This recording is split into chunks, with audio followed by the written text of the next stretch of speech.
Mesdames et messieurs, bonsoir et bienvenue dans ce journal au sommaire. Audience ce matin au cabinet du président du Conseil économique et social, Augustin Tagbebian, a échangé ce matin avec le président de l'ONG CAP Équilibre, initiateur du concours national de dictée dénommé la dictée du président. Plus jamais de violence électorale au Bénin, c'est l'objectif de la journée d'action de grâce et de prière organisée par la Fondation écuménique pour la paix en Afrique, FOPA, ce week-end à Parakou et à Tchaourou. Compte rendu, c'est à suivre dans cette édition. Et puis au Maroc, plus de 700 hectares de forêts brûlées. Plusieurs régions du royaume enregistrent depuis vendredi des températures pouvant aller jusqu'à 49 degrés.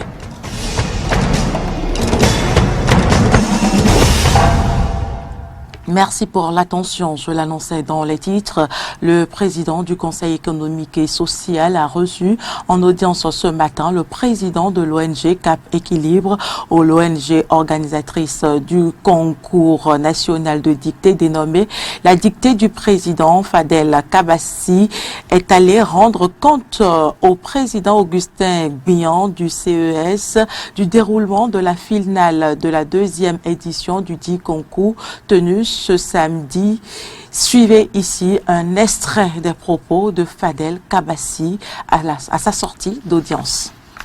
Il a été question de faire un point au président, puisque avant la finale qui a eu lieu le samedi 14 août dernier, nous étions venus présenter le concept au président, recueillir son adhésion pour qu'il puisse recevoir les enfants et leur expliquer en quoi consiste le travail qui se fait au Conseil économique et social.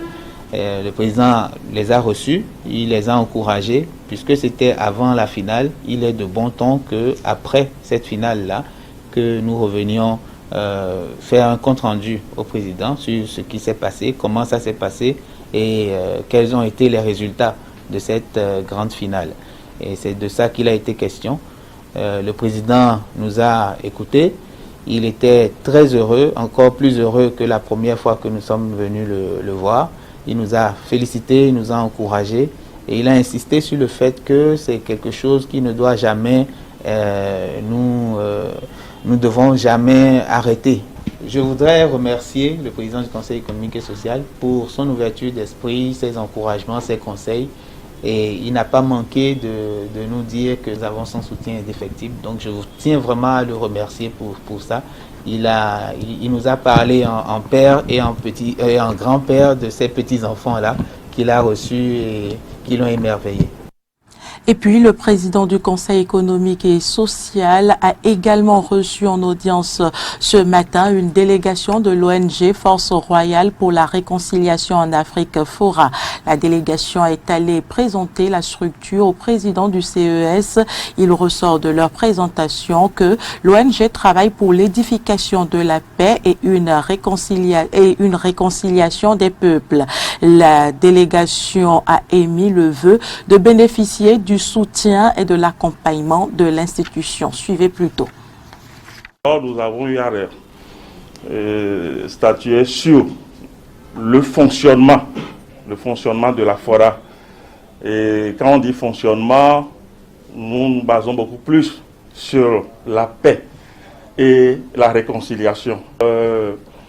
Il fut un moment, pour ne pas dire dans un passé récent, nous avons traversé des périodes liées aux élections et qui ont laissé parfois des traces négatives, j'allais dire. Et ça fait qu'aujourd'hui, il y a de ces poches de résistance qui sont focalisées dans certaines régions. Et il faut qu'on en arrive à trouver une solution pour que désormais les choses redémarrent de la plus belle des manières. Donc on est venu voir le président pour lui dire les efforts que nous fournissons dans ce sens, pour que désormais le peuple béninois soit réuni dans la cohésion. Grande a été également notre satisfaction d'entendre le président pour le fait que ce dernier a voulu désormais on soit ensemble pour fédérer nos efforts. La Fondation Écuménique pour la paix en Afrique, FOPA, a organisé le week-end dernier à Parakou et à Tchaourou des journées d'action de grâce et de prière pour la réconciliation et la promotion de la paix dans ces villes.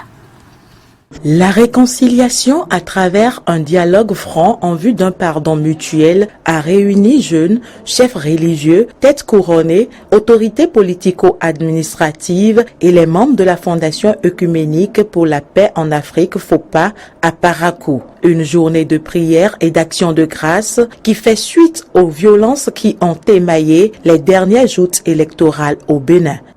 À l'endroit des populations du Bénin en général, celle de la ville de Parakou et plus particulièrement les rois. Nous vous disons merci pour votre veille permanente avant, pendant et après les élections. Ainsi, vous invitons à l'union, à l'unicité et au respect mutuel. Et enfin, vous demandons de prôner la paix par la fraternité islamo-judéo-chrétienne traditionnelle et politique autour de vous et avec les autres par le dialogue. Du nord au sud, nous sommes tous les enfants d'un même Bénin, unissons-nous. Partageant ce credo de la FOPA, Inoussa Tchabi Zimé, maire de la ville de Parakou, est reconnaissant pour le choix porté sur sa commune pour abriter cette initiative. Il invite donc le peuple béninois à la culture de la paix. S'il est vrai que le Bénin est un pays de paix, il n'en demeure pas moins que cette paix mérite d'être sauvegardée. C'est alors avec plaisir que, tout en vous remerciant pour l'étape de Parakou, je vous encourage à promouvoir la paix dans toutes les régions du Bénin. Après Parakou, la délégation de la Fondation Écuménique pour la paix en Afrique a mis le cap sur Tchaourou, la ville la plus touchée par les heurts. Devant sages, tête couronnée, fils et filles de la commune, Gilbert Daké Djokès, président de la FOPA, va rappeler l'importance de la tolérance et du vivre ensemble. Qu'est-ce que nous pouvons faire pour que les fils de Tchaourou, qui pensent que jamais à jamais, ils ne pourront plus rester ensemble pour même déjeuner et prendre même un petit verre ensemble. Comment nous allons faire pour que cette union-là reprenne? C'est dans cette optique que nous sommes là. Créée en 1991, la Fondation Œcuménique pour la paix en Afrique est une institution panafricaine de droit commun qui travaille à unifier toutes les religions du monde autour de l'idéal universel qu'est la paix.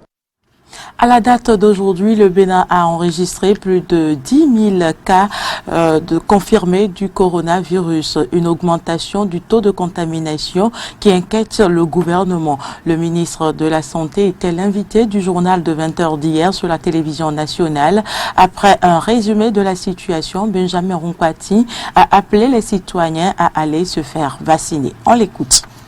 Monsieur le ministre, on note des dizaines de cas par jour et des décès. Qu'est-ce qui peut bien expliquer ce tableau?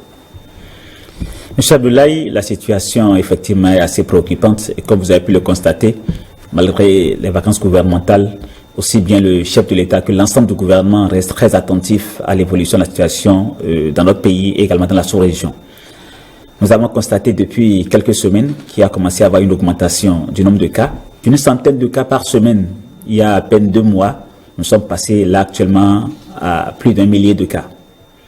Aujourd'hui, nous sommes à plus de 10 000 cas déjà enregistrés. Monsieur le ministre, plus de 10 000 cas. Quelle est la situation actuelle au niveau des centres de prise en charge?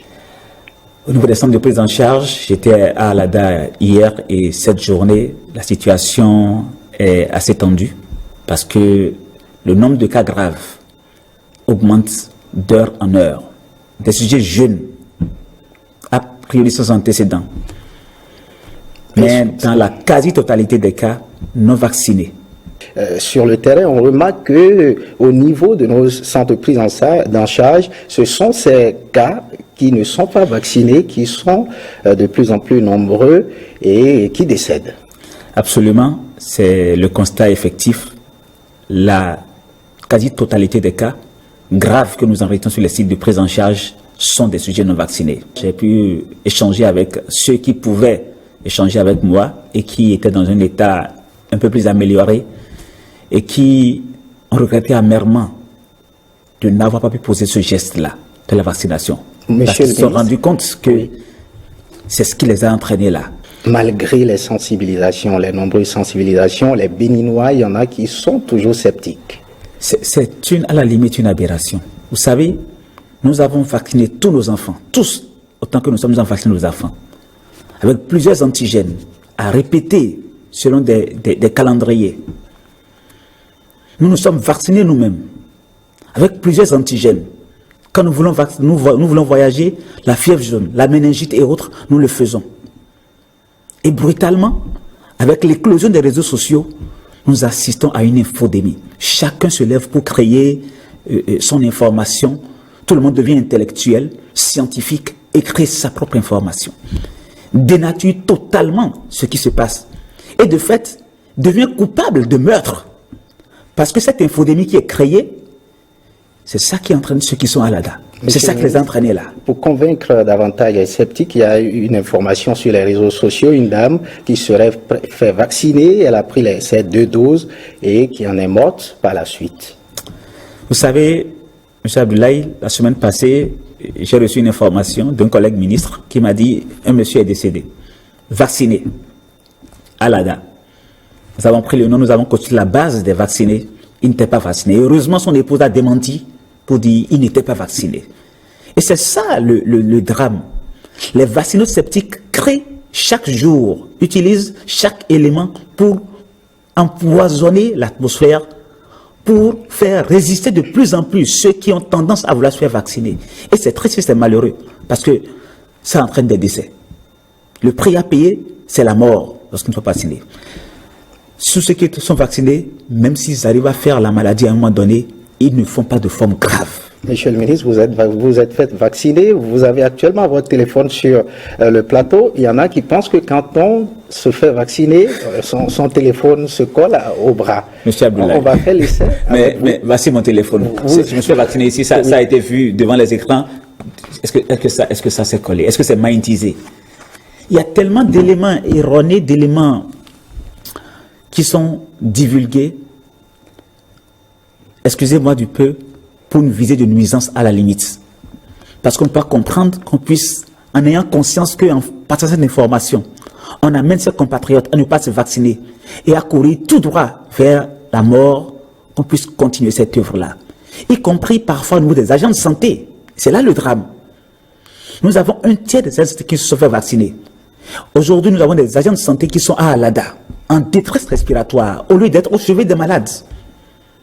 L'État a investi aujourd'hui pour mettre à disposition de la population des agents de santé, mais si on les met à disposition et qu'ils soient vaccinés et qu'ils se retrouvent en détresse à l'ADA ou bien meurent, alors qui va nous soigner? La voie Carrefour Pota-Kokokodji n'a pas encore été officiellement livrée, mais déjà des cas d'accident sur ce TAS, j'y arrive, s'enchaînent. La cause principale, l'excès de vitesse. Suivez ici le reportage de Aimé Juste Desfaudiers de Romaric Desfaudiers pour vous en convaincre.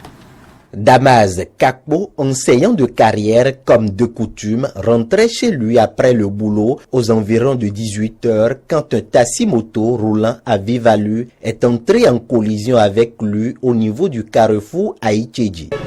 En tournant, il y a un semi-zaman qui roulait sans contrôle. Il est venu me coller, me casser mes plastiques et puis même mon phare.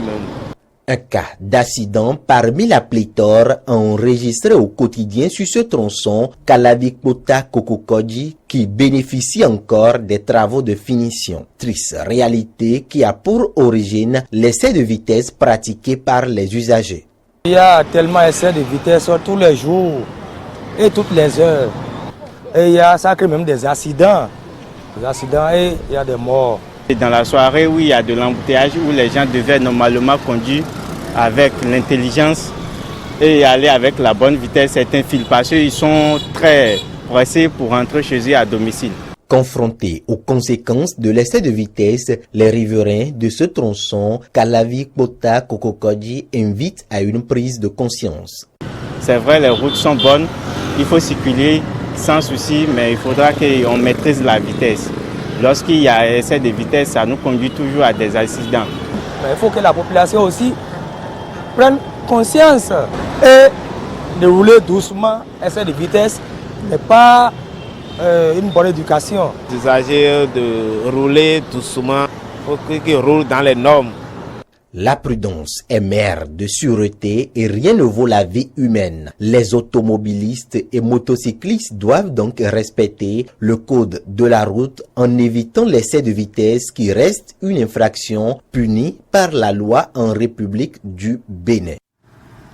Hors de nos frontières, plus de 7000 hectares de forêt brûlés au Maroc. Plusieurs régions du royaume enregistrent depuis vendredi des températures pouvant aller jusqu'à 49 degrés. Plus de 5000 personnes, dont les pompiers et les militaires, ont été atteintes, a indiqué le chef du Centre national de gestion des risques climatiques forestiers.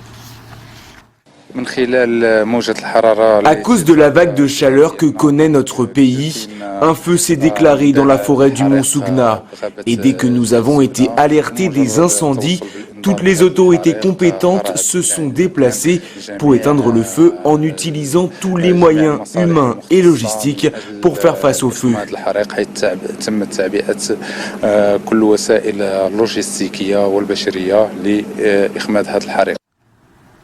Le chef de l'opposition Hichilema, 59 ans, a remporté l'élection présidentielle en Zambie avec plus de 2,8 millions de voix. Une annonce de la commission électorale dans la nuit de ce dimanche. Une seule circonscription des 156 de ce pays d'Afrique australe n'a pas officiellement été dépouillée. Mais selon la commission, quels que soient les résultats, cela ne risque pas d'influencer sur la victoire de l'opposant. HH est un économiste, Edgar Lungu est un avocat. Donc maintenant, nous voulons élire un président qui est un économiste pour qu'au moins nous puissions aller de l'avant.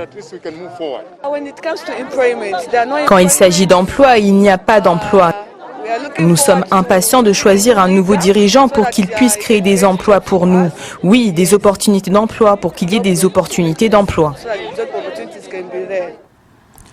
Un incident qui faisait rage depuis le jeudi en Catalogne a été maîtrisé vendredi matin, mais le risque d'incident reste très élevé dans la majeure partie du pays en raison de la température caniculaire. Un record de température inquiétant ce samedi dans la région de Cordoue, dans le sud de l'Espagne. Le thermomètre a atteint les 47,4 degrés Celsius, soit la température la plus élevée jamais enregistrée dans le pays. Une vague de chaleur caniculaire sans précédent en provenance de l'Afrique du Nord, à laquelle s'ajoutent des bourrasques de vent de 70 km/h dans certaines régions. C'est le cas notamment dans le centre du pays, dans la province d'Ávila, où de gigantesques incendies se sont déclenchés et sont difficilement contrôlables. Selon les autorités locales, près de 5000 hectares de forêt auraient été détruits. Même constat, dans la région de Valence, un feu s'est déclaré à Azouébar, entraînant le départ des riverains à titre préventif. L'incendie a commencé en toute fin de journée, vers le coucher de soleil. Les moyens aériens ont donc à peine pu être utilisés. Le feu a évolué rapidement en raison de la grande disponibilité de combustible et du faible taux d'humidité que nous subissons depuis 3 jours. Il a atteint les hauteurs très rapidement. Le terrain est très encombré et difficile d'accès, ce qui complique l'établissement de points d'ancrage. Des feux difficilement contrôlables pour les autorités. Lorsque nous sommes arrivés ici, il était pratiquement sous contrôle. Mais un changement soudain de température et le vent d'ouest qui s'est levé l'ont rapidement fait échapper à tout contrôle. Le feu est devenu incontrôlable en raison des températures qui se sont succédées durant de nombreux jours de forte chaleur.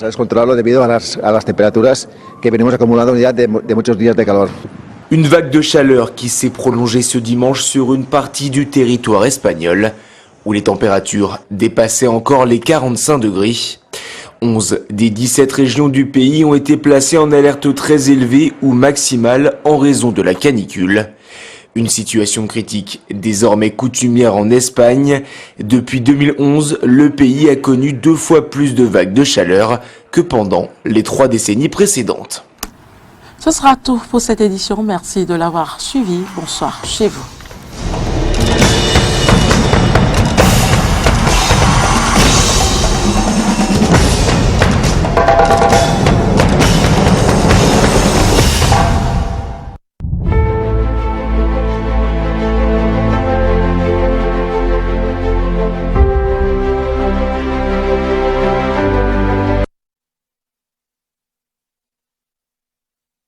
David.